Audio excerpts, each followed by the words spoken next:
Have you ever really considered where your food comes from? I mean, beyond the obvious farm field, there's this kind of invisible revolution happening, shaping what lands on your dinner plate. We often picture these like sprawling fields under the open sky. But there's this quiet, really powerful transformation unfolding, maybe under vast, gleaming roofs. It's where cutting-edge tech meets, well, the ancient art of cultivation, making it possible to grow amazing produce pretty much anywhere, anytime. Today, we're pulling back the curtain on this hidden powerhouse, this engine of agricultural innovation and, frankly, economic might, the global greenhouse horticulture market. And this isn't just about grandma's simple glass house. No, it's about sophisticated controlled environments. They're redefining farming and, wow, driving massive growth worldwide. Exactly. And to help us navigate this really fascinating landscape, we've dived deep into a pretty robust source. It's the Global Greenhouse Horticulture Market Forecast 2021-2033 from Cognitive Market Research. And our mission for this deep dive, well, it's to go beyond just the raw numbers.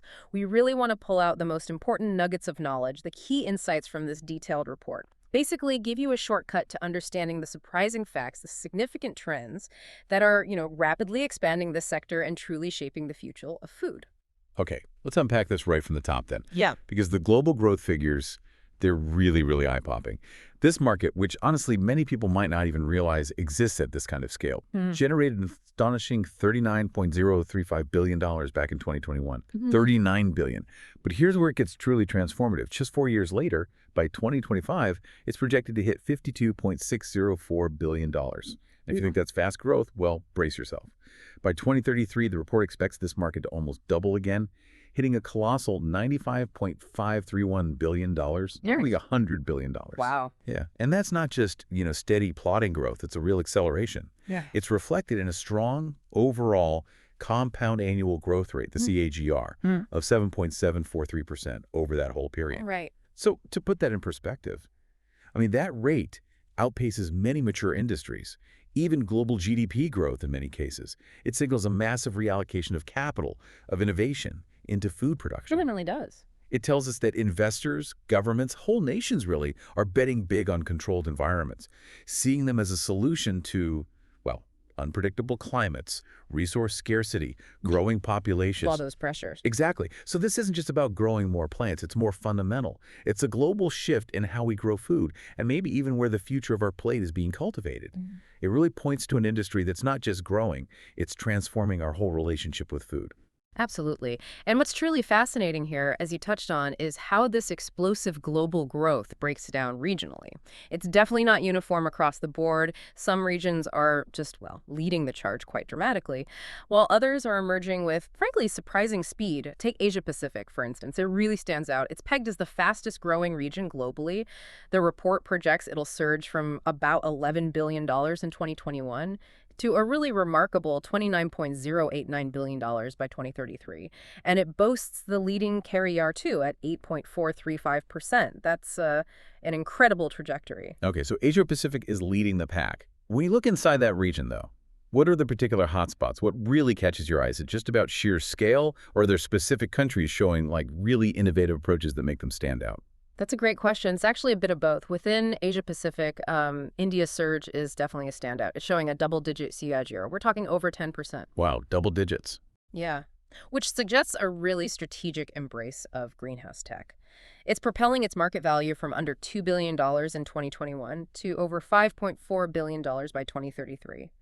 This isn't just incremental growth. It feels like a profound commitment, likely driven, by the need to feed a massive population sustainably and also address that climate variability that impacts traditional farming so much. Makes sense. Meanwhile, you've got China. It continues its dominance in just pure value, nearly tripling its already massive market to almost $10 billion by 2033. It just shows the sheer scale of adoption there. Huge numbers. And Japan's a major player, too, expanding significantly towards $4.6 billion. And it's not just the giants. Smaller, often densely populated nations like Singapore, going from about $0.46 billion to $1.3 billion. And Taiwan moving towards $1 billion itself with a really strong CAGR close to 9.5%. It really underscores a region-wide commitment, it seems, to localized, efficient food production.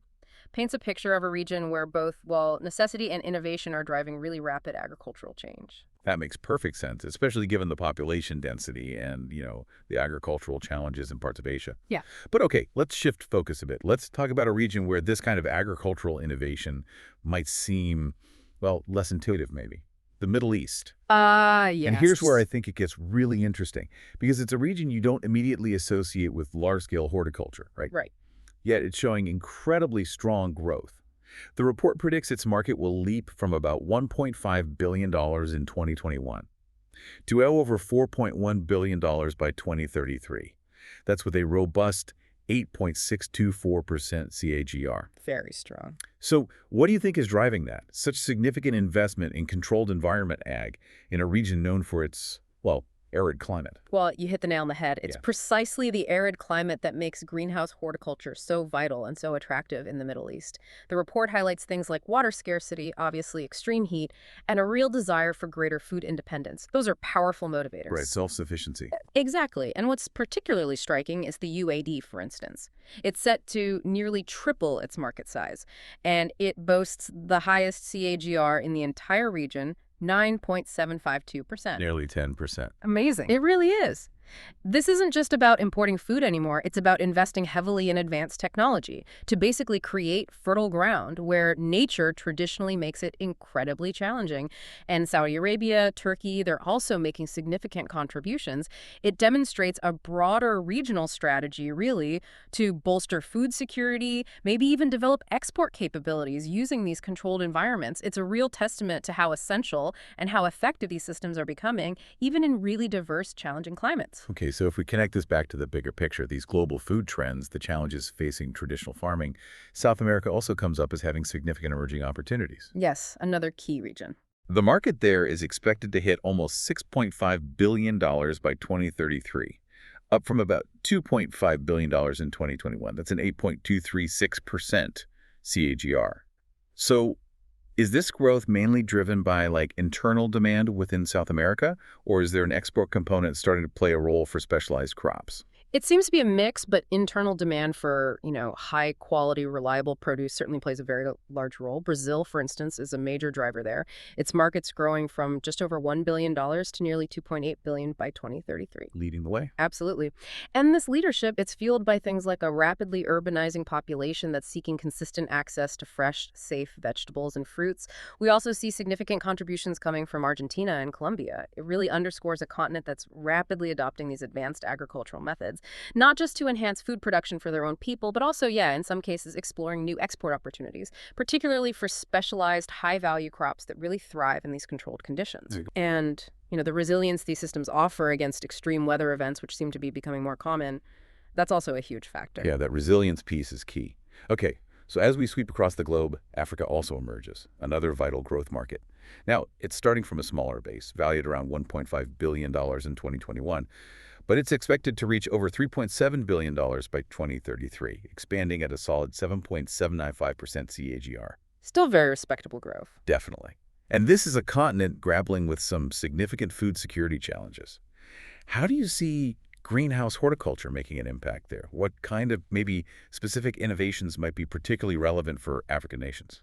Africa's situation is really compelling. You're right, they face complex challenges: climate change, soil degradation, rapidly growing populations. But greenhouse horticulture offers a genuine pathway to more sustainable food production.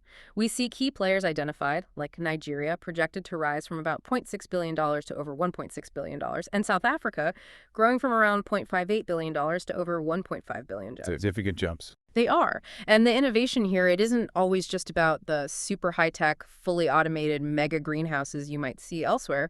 It's often about more accessible solutions, modular climate-adapted systems, perhaps, lower cost structures that still offer significant protection and resource efficiency, things like drip irrigation under simple polytunnels, for example, that can dramatically improve yields and reduce water use compared to open field farming. Practical solutions. Exactly. It highlights this growing recognition of greenhouse horticulture's potential to address really unique agricultural challenges and, importantly, boost economic development across the continent.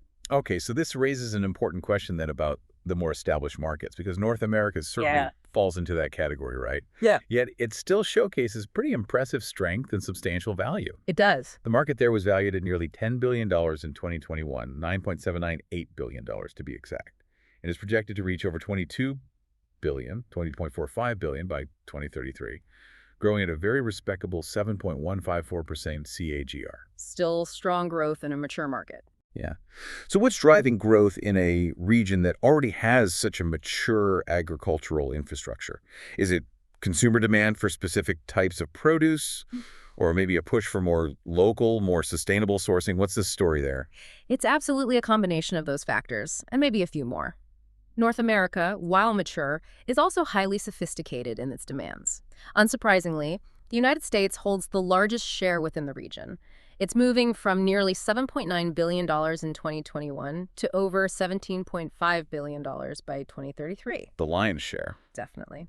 And here, the growth is really fueled by consumer demand for year-round availability. People want fresh, high-quality, often organic produce regardless of seasonal limitations. Right, no matter the weather outside. Exactly. Yeah. And there's also a strong focus on reducing food miles. The distance food travels and minimizing environmental impact. Traceability matters. Now, what's particularly interesting, I think, is Canada. Within the North American context, Canada actually shows an even faster growth rate, an 8.696% CAGR. Oh, interesting. Higher than the U.S. Yeah, expanding from about $1.5 billion to over $4.1 billion by 2033.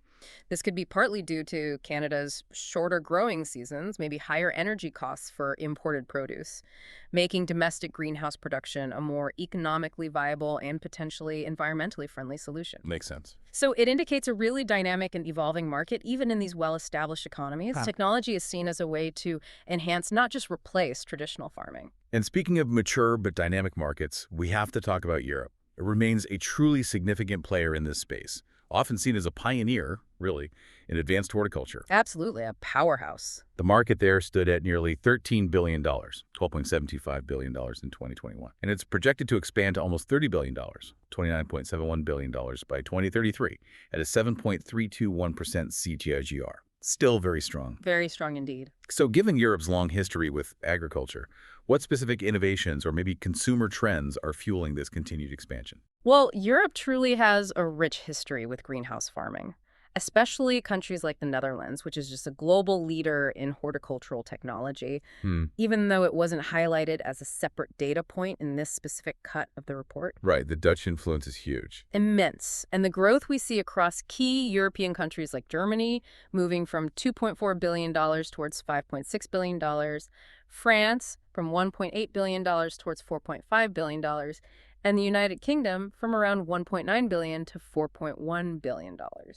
It's driven by several factors, really. There's a strong regulatory push towards sustainable agriculture. That's huge in Europe. Yes, policy-driven. Very much so. There's also an increasing consumer preference for locally sourced produce and a greater awareness of food waste. Plus, European innovators are constantly pushing the boundaries of efficiency. Think optimizing energy consumption with things like geothermal heating or pioneering vertical farming right inside urban centers. Cutting-edge stuff. It really is. So these are long-established agricultural economies, yes, but they're demonstrating that even with strong traditional farming sectors, the shift towards protected, precision horticulture is undeniable. It's economically powerful, and it offers solutions for both environmental goals and those evolving consumer expectations. Okay, so we've covered these really impressive regional figures from Asia-Pacific to Europe, North America.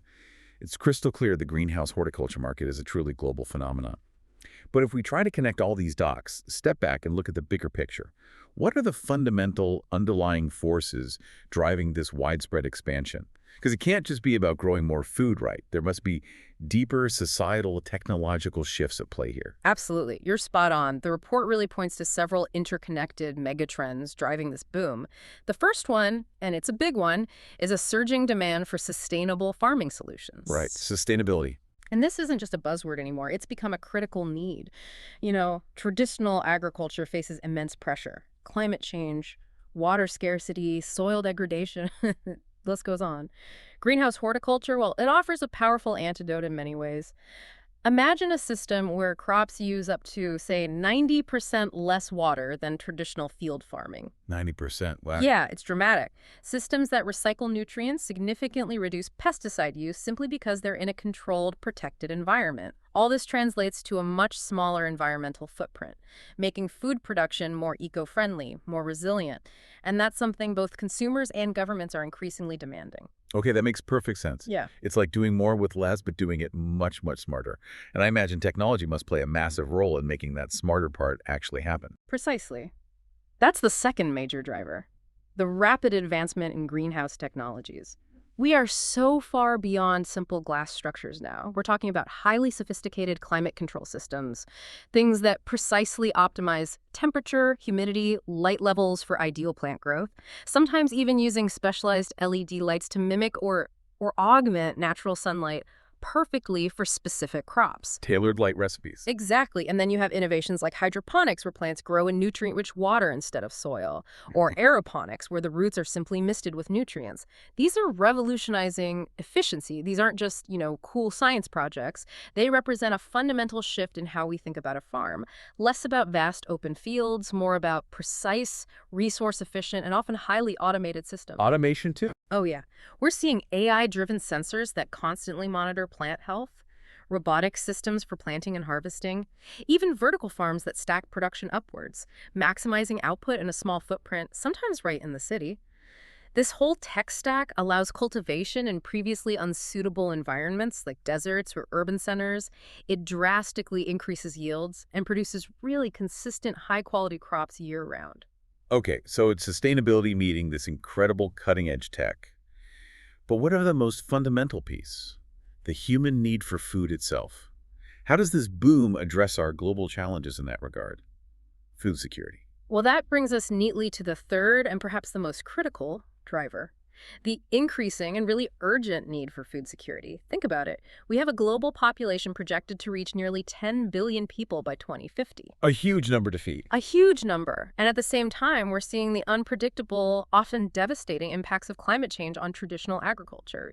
Droughts, floods, unseasonal frosts wiping out crops. Protected horticulture becomes an ever more vital solution in that context. A buffer. Exactly. It provides a reliable, consistent, and often much more local source of fresh produce. It reduces those long, vulnerable supply chains and helps ensure communities have access to nutritious food, regardless of external conditions like weather or even geopolitical issues. Imagine knowing that your city or your region can grow fresh vegetables reliably all year round, minimizing reliance on distant, sometimes fragile supply lines. This is really about building resilience right into our food systems, making sure that even in the face of huge environmental challenges, everyone has access to the food they need. So let's bring this home. What does all this mean for you, our listener? Well, these powerful drivers, sustainability, technology, food security, they connect directly to your everyday life in some pretty profound ways. This boom in greenhouse horticulture means the potential for fresher, often higher quality produce, grown closer to home, which reduces the environmental impact of transport and the time from farm to your table. That freshness factor is key. Absolutely. Yeah. Imagine walking into your grocery store, maybe in the dead of winter, and finding perfectly ripe, locally grown strawberries. Or just knowing that your leafy greens were cultivated using minimal water and maybe no harmful pesticides at all. It also means a significantly lighter environmental footprint from our food production, because these systems are just designed for peak efficiency. Doing more with less. Exactly. And ultimately, it means a more resilient, more robust food supply for all of us, one that's capable of weathering the challenges of a changing world, ensuring communities have access to nutritious food even when traditional agriculture might struggle. It's this really powerful intersection of technology, economics, and, well, essential human needs.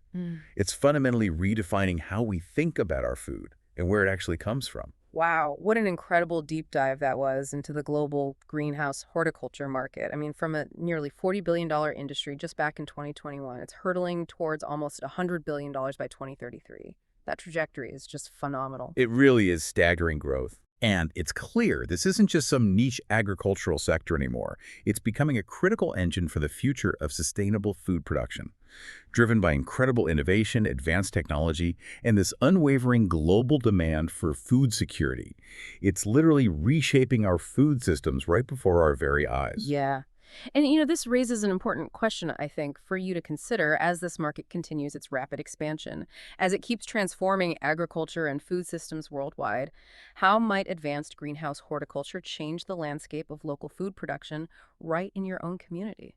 Think about the possibilities. Maybe hyper-local year-round farms popping up in urban areas, or perhaps bringing fresh produce reliably to regions where it's historically been scarce or expensive. And what surprising new crops, or maybe innovative food products, things previously limited by climate or season, could actually become commonplace because of these technological advancements. The future of food is, well, quite literally being grown right now. And it looks like a future full of potentially delicious possibilities.